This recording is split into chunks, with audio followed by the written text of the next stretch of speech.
Alright, so real quick, the first image here is just a stock image. You can see that they produced over 203 million of the 1941 nickels with no mint mark. So that is a lot of those coins. And then for the 1941D, they only produced a little over 53 million of the 1941D Jefferson nickels. So that is way lower than the no mint mark 1941. Now for the 1941S, they even produced a lower amount of those nickels. They only made a little over 43 million of those coins for the 1941S Jefferson nickel. So that one's definitely more sought after in comparison to the other two. Alright, so there's a lot to look for here on the 1941. So let's just hop into it. Here is a 1941 large S. So you got the large S and the small S. Here's an image of the small S. Here's an image of the large S. So there are two different mint mark styles there from 1941.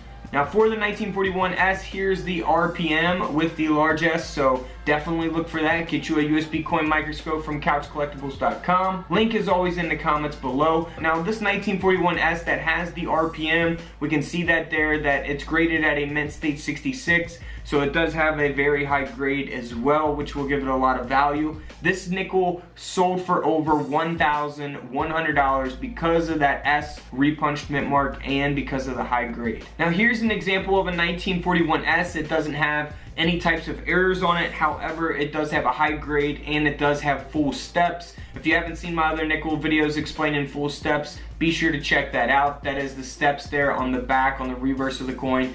And this nickel here sold for over $7,700. Now for the 1941D, you also want to look for a repunched mint mark on the D as well. So here's that repunched mint mark, and here is the coin that has a D repunched mint mark. It's graded at a mint state 65. It also has full steps as well, so a very, very high grade, plus the RPM, the repunched mint mark. This nickel here sold for over $1,000 also. Now a 1941D that doesn't have any types of errors, it does have a high grade and the full steps, got some really nice toning on this coin as well. This coin here sold for over $1,400. Here's an example of an off-center error, not too valuable or nothing crazy like that. Probably not worth getting graded with the price that they sold this at. They only sold it for around $11. So a 1941 off-center, nothing too crazy, but it sold for $11.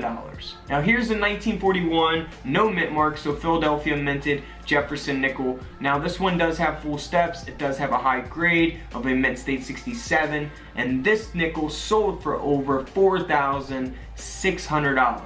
Moving on to the 1941, this is the proof coin, so it's graded at a proof 68, nearly a perfect coin. That is incredible. That thing is just in like pristine condition, almost a perfect grade, as the coin grading scale only goes up to 70. This is graded at a proof 68, and this nickel sold for over $14,000.